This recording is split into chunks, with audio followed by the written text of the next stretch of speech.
Hey Dimple, welcome to the podcast. It's great to be talking to you today. So you're head of frontline customer support at GoCardless, and you've been there for around 3 years now. Could you give us some more background on your story and what your team looks like at GoCardless? Certainly. Thanks for having me, Ben. You nailed it. Like I've been here at GoCardless, we call it GC lovingly, for 3 years now. And my background is primarily managing contact centers and customer support operations in the UK and Canada. You may be familiar at GoCardless. We've created a global bank debit network, and we have a platform that's designed to taking invoice subscriptions, memberships, and installment payments. So when I joined GC, we were a fairly small team and everyone on the team pretty much did everything. But as we grew, we realized that there was a need for tiered support that would create more specialisms. And this would not only enable us to provide growth and learning opportunities for the team, but also strengthen our customer experience. And that is how the Frontline team was born. So my team handles all the incoming phone calls as well as emails, and we also take care of all the administrative tasks in customer support. So the team is overseen by 3 team managers who report into me. I started with 2 agents, and now the team is about 25. So we've grown, as you can imagine, leaps and bounds. And that's just the frontline team. So we also have a dedicated product support team who looks after escalations from my team, as well as handles more niche and complex tasks. And we also have dedicated agents who look after our customers in North America, ANZ, France, and Germany. And over the past years, as I said, like the team has just grown and grown and grown. And it brings us challenges. It's fun, but also it has challenges, as you can imagine. We very strongly embed customer first ethos in all our decisions and actions. So this approach ensures that we're always placing our customers at the heart of every decision we make and every action we take. So throughout the journey, our focus is that we are building partnerships that deliver ongoing value to our customers, and we looking at providing timely, holistic solutions with first-time resolution in mind and top-notch customer experience. So that's us in a nutshell. That's brilliant. I think a lot of our listeners will probably share that kind of ethos. Hopefully, Yeah. everyone's looking to improve, definitely, if they're listening to this podcast. So I'm sure they're going to be happy to hear from you. So you've grown pretty rapidly, as you said, like 2 to 45 just in your time there. What other kind of growth metrics have you been experiencing within your team? And yeah, I guess in what ways have you been able to handle that increased volume? And I know like scaling efficiently is always mind. And how have you been able to do that? So our growth has been quite unprecedented. Like sometimes when I look back, it's just mind blowing how much we've grown. I mean, we were a team of about 10 to 12 when I joined 3 years ago, and now we're about 4 times that number. However, what is super impressive is that despite our customer base increasing over the last few years, our demand has not grown at the same rate. And this in particular speaks volumes about all the work we've put into self-serve and automation in particular. So we've continued to create very helpful self-serve articles on our support hub, which empower our customers. I think many of your viewers will sort of relate to that, because that's essentially what we want to do. If the customers don't have to contact us, that's the best service you can provide to them. We also have a cadence of reviewing all our ticket categories. So all the email comes in and sort of we look at that manually and we classify that ticket. So this allows us to leverage automation. So here's how it works. A ticket comes in, it gets classified by an agent, and an article is suggested based on how the ticket is categorized. And support articles are suggested only for very clear-cut self-serve issues, and the customer still has the option to have an agent deal with it. So right from the time an agent is hired, the message that we give them is that we are going to be focusing on providing holistic solutions with first-time resolution in mind. And that is continuously reinforced. So if a call takes 40 minutes, so be it, right? We empower our agents to take ownership of each interaction and ensure that they're not only resolving the customer issue for now, but they're also sort of trained to anticipate future questions or future issues that the customer may have. And we're also going to be looking at how the customer is using our product. Could they be using a product in a better way and leverage us better, sort of enhance their experience with us as well? And we make recommendations based on that. So this is really where our support team stands out and shines. And going back to what I said, like, yeah, we've grown and we of course added headcount, but this wasn't necessarily about demand. We introduced headcount also because we introduced 24/7 support, and we support international expansion by providing country-specific support. And that being said, we've ensured that we have upskilled our workforce across all our shifts in order to ensure that everyone can have an impact. To give you an example, we have a weekend team as well, but the demand on the weekend is quite low. So the focus of the weekend shift is primarily to do as many tickets as they can. So that gives the weekday team some breather, and that's how we work. So to summarize, we've scaled quite smartly, actually. Wow, interesting. I'm going to have to dig into some of these things for sure. I think for me, that's what a customer support team should be doing, is like automating the stuff that can be automated, and then coaching and taking the time to give that human service when you can, and the coaching, the recommendations, like that makes a lot of sense. Okay, so I think we talked about a few things there, but I wanted to ask you firstly about self-serve. You talked about your approach to self-serve being a bit about like empowering users. How do you choose what self-serve articles to do? How have you built that over? Like, what's been your strategy with self-serve? I think we look at the categories. So as I said, we classify tickets based on the categories, and each of those categories will determine, let's say, severity levels, P1, P2, P3.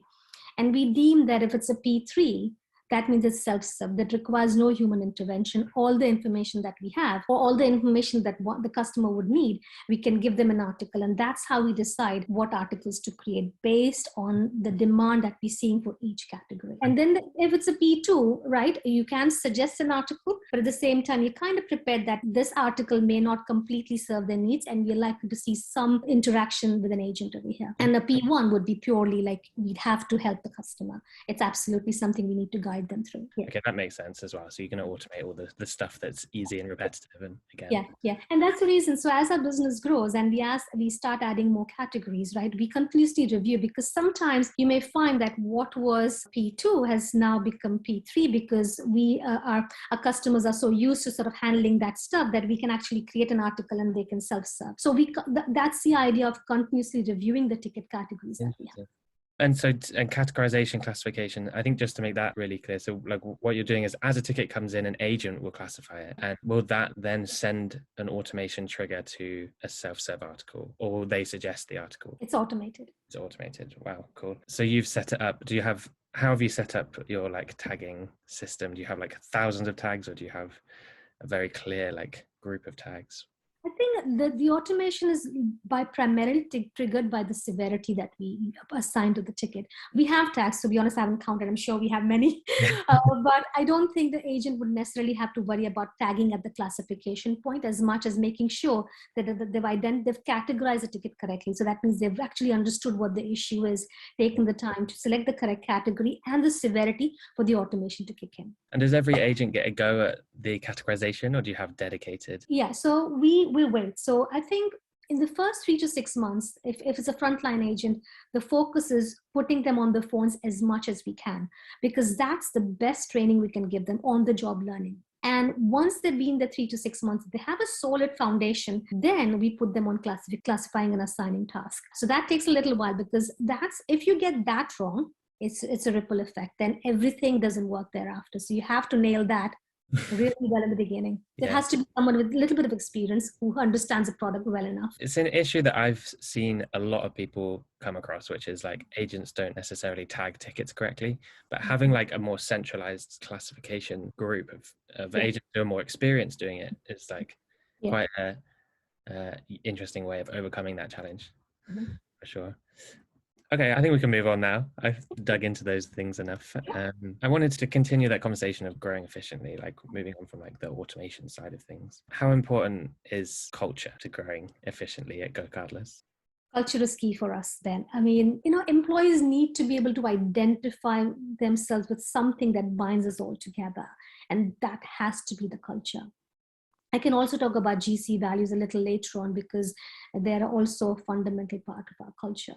So we pride ourselves in providing a happy, engaged, and wholesome work environment at GC. We are a fast-paced company, like many of the scale-ups you speak to, extremely fast-paced, right? We are a very ambitious bunch as well. So We have a very high performing team. We have a very high performing culture. So we look for like-minded people who can adapt well to our culture, because we work hard, we play hard. So when we look for people, we look for passion, we look for people who have the hunger to learn and grow, and someone who can adapt to a very agile environment and exhibits a great degree of resilience. So it's not just about fitting into our culture, but how we're going to thrive in our culture. We have so many people at GC who started their career as support agents and have built their careers at GC and doing different things, right from management to individual contributors to like really professionals in their field. So support has been the starting place where you've really built that foundation of our product and the knowledge and the culture of the company. And within the team as well, or across the company, there's a strong element of trust, respect, and empowerment. And I keep coming back to empowerment because I sort of talked to you about how we start empowering our agents from the beginning and then ground up. And in order to truly empower people, one needs to trust them, respect their judgment, and give them the discretion in making educated decisions. I mean, you can't hover around people and breathe down their necks. That is stifling and not conducive to a happy, healthy work environment. And if I go back to the basics, I mean, when we have people join our team, we have a 3-week onboarding program for all new hires in customer support.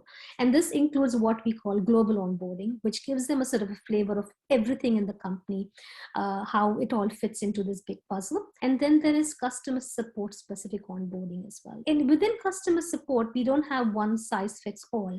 We've built onboarding templates that are specific to the shift pattern that they're going to be joining and the market that they're going to be serving as well. And we put in a lot of time and effort into onboarding someone. There is also an expectation to be self-sufficient and resourceful. So it's not just possible, as you can appreciate, to teach everyone everything there is to know about the job. So there is a great deal of learning on the job itself. And this molds our new hires into our culture. So we give them all the tools, resources, and support, but they must demonstrate how they try to find the answer themselves before seeking help. And we believe this is the best way to learn because it creates a culture, nurtures a culture wherein one is expected to be self-sufficient, yet feels safe in the knowledge that if they stumble, someone's going to have their back. And other important pieces in part, sort of what goes hand in hand is learning and development. We have a very healthy budget for every GC for L&D, and anybody can access that, provided it's obviously applicable to their role or where they're aspiring to be within GC. To add to this, coming back to what we talk about culture, we don't have a punitive culture. So if one has shown the initiative to resolve an issue, if they happen to be wrong, then there is never the fear of, oh my God, someone's going to slap my wrist. We don't have there's no punitive consequence to that. If we want our agents to make educated decisions based on all the information that they have, then they must feel comfortable in doing so. If they're wrong, we will coach them. We will tell them in a private forum where they went wrong, what they could have and should have done, and expect them to learn from their mistakes. And this culture promotes agents to continue to take ownership, and they will pass on these values and habits to the new agents that they train. Right? And the work itself can be very stressful and demanding. We've talked about scale up, it's very busy and it's always something happening, right? We can't change that. But what we can do is make work a human place. And empathy with our staff, with people, is key. So happy employees, happy customers, that's a mantra, right? And I think many of your viewers can relate to that. Look after your people and they look after your customers. It's a no-brainer. What's also a very inherent part of our culture, Ben, is a strong social conscience. So we're not just passionate about looking after our customers, but we also care about our community. Just to give you an example, during the pandemic, one of our team members who's very good at sewing, she actually was sewing and designing and making so many masks, and that were provided to vulnerable people in her community. And we're actually very proud that this member was recognized as a community angel in our biannual offsite. So to go back to what I said earlier, culture is key for us and it's inherent in every GC. That's a long-winded answer, but we feel strongly about our culture. Yeah, definitely. It sounds like a great culture. It's an amazing thing to keep going, I think, and to have shared and spread to every new employee is seems super key. How do you tie that back to the benefits for whilst you're scaling? I think it goes back towards making yourself very involved, right? So to me, as when we were a smaller team, I was directly managing them. And now as we've grown, I've got 3 team managers, but I always keep my hands in the pie. so to speak, because I want to know our people. I want to know who they are, where they come from, what's important to them, what are the pet peeves, what ticks them, what are the things that are important to them in their lives. And that's going to help me understand, carve a path with them in GC, right? So we have a lot of, for example, I know what's going to be important to working parents, right? I'm a parent myself. So when I'm actually hiring someone who's a parent, I know pick-up drop-offs are important to them. So we'll try and look for how we can build flexibility into their rota, whereby they can actually be highly contributing members of the team, but yet be assured that their commitments are going to be looked after, because that's where we're going to have retention. That's where we're going to have happy, engaged employees. So that's where I come in. So right from the interview stage, it's not about finding the role for the person who can do the job, also who's going to steer with GC and who's going to be actually happy and engaged and actually promote our culture whilst being with us. Wow, that's great. I love the points on retention and engagement, and it's important that everyone is happy at work, I think. I mean, I've been 3 years. I mean, obviously we all have challenges, like things can get overwhelming sometimes, and sometimes you think, oh my God, I'm out of my depth, and you look around you, there's people to help you, and that's where the culture comes in, because at GC, everybody is invested in your success. Right? It's not a culture where you're watching your back. I've never felt that at GC, right? And I want my team to have that. I want our team to sort of feel saying, you know what? Yeah, they've got my back. That's so great. Yeah. You can have one or the other, right? You can have like a very relaxed job, but not have a great culture. But you can't have like an intense job and a bad culture, because otherwise you're just going to be unhappy and leave. And also, I think what's important, Ben, is to be very transparent with people you're bringing on board. So the one thing I always tell them, look, this is not a typical customer support role. If you're looking for that, this is not the place. I actually tell them what the role's about, how demanding it can be, what truly, when we say fast paced, we mean fast paced, right? And how agile one would need to be, how resilient they would need to be, right? Because things are constantly changing. So if someone's used to a very static, complacent work environment, this is not the place. So you set the expectations right from the beginning of what they're coming into. And that way there is not a culture shock. So it goes back to transparency. And I think it goes back to hiring as well. Like you need to hire people who are ready and willing and wanting to be part of that. Yeah. And we've made mistakes. You know what? I'll put my hands up. Sometimes you do all the right things, but yet the person's not the right fit, or maybe you think they're not the right fit. And sometimes they might think this is way out of depth for me, right? And that's okay. You out of 10 20 hires, if you're going to get one wrong, that's collateral damage, unfortunately. But you have to do your due diligence. You have to tell them exactly what they're coming into and make sure that you support them, right? It's not like, okay, we've told you, so deal with it. It's not about that. We'll support you along the way as well. Definitely. Something like that you mentioned in there was about GoCardless' kind of overall culture. Could we talk just a little bit more about that? Like, I think we've talked about this in the past, about just the different things, that internal kind of initiatives you guys are really keen on and like are very proud of being part of your culture. So yeah, like what is GoCardless's like more high level culture, and how is that like impacting the work you do? Absolutely. So yes, a strong emphasis on values, which is an inherent part of our culture. So I touched on GC values earlier on. So we have 4 core values. Start with why, act with integrity, take pride, and be humble. So every person who joins GC will have been through a values fit interview, right? From a customer support advocate, even a C-suite role, everybody goes through that. So we look for people who are not only the right fit for the role, but they must also align with our values. Every GC embraces and embeds these values in how they interact with colleagues, customers, and stakeholders alike. In fact, we recognize and reward values champions in every biannual offsite. So there are special rewards just reserved for values champions. And talking about our values and culture, it's important to put people at the heart of it. How are we looking after our people? What are we doing to create and nurture a culture where people feel valued, included, and heard? A lot of things, actually.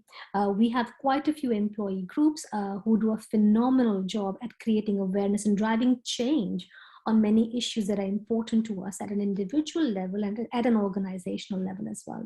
So to name a few, we have BEAM, who represent all things ethnic minorities.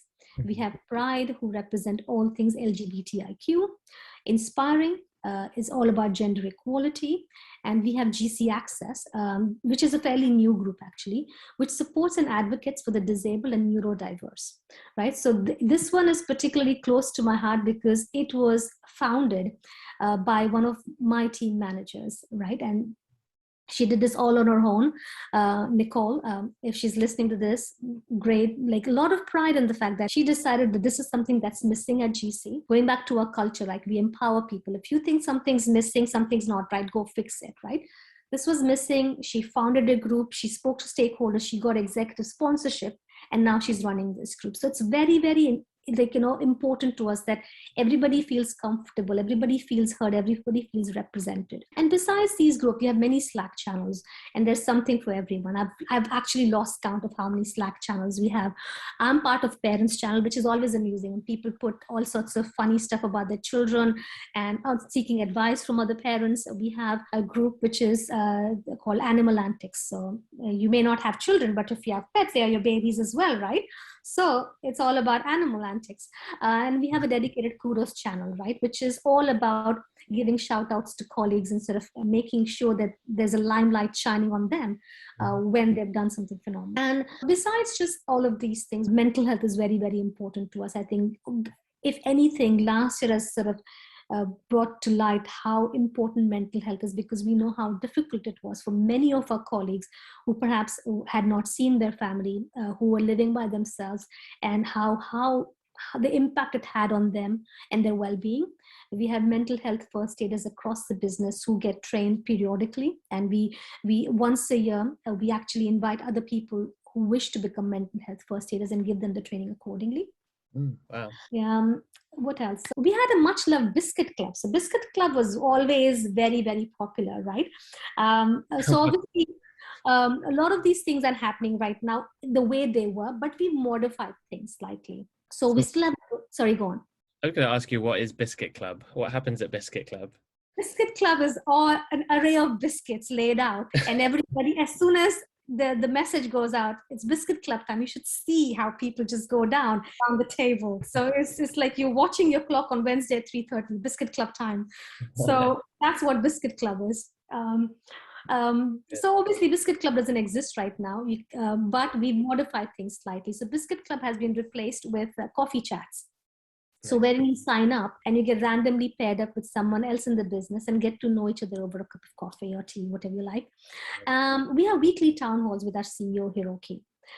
Goes back to our culture, right? It's about being very transparent, telling you everything that's happening around the business. And even if it means some difficult messages, like last year during COVID times, I'm sure every business had all those ups and downs, right?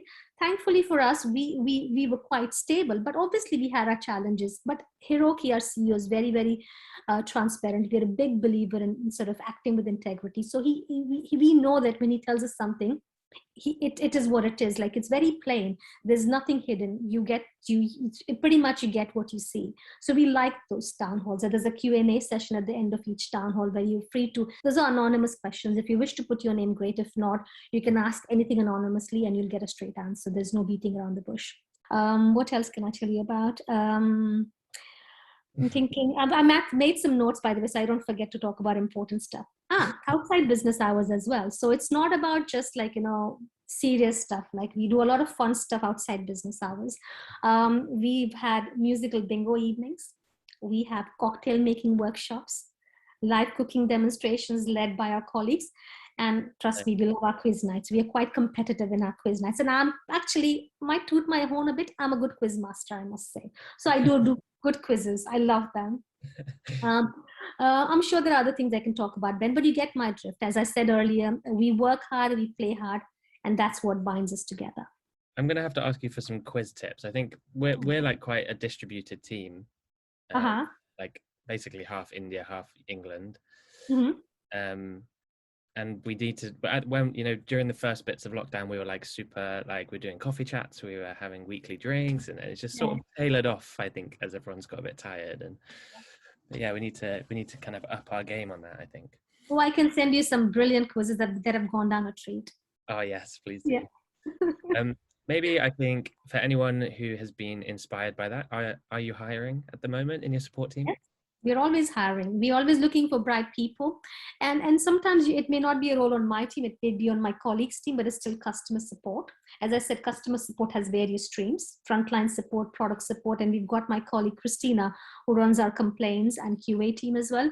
So yes, absolutely. If this has inspired you, if this has piqued your interest about truly what GoCardless is, please look at our careers page. We'd love to hear from like-minded people who are passionate about customer support, who are passionate about making a change. Perfect. I think that's a great place to end. So thank you very much for coming on the podcast. It's been a pleasure, Ben. Lovely talking to you.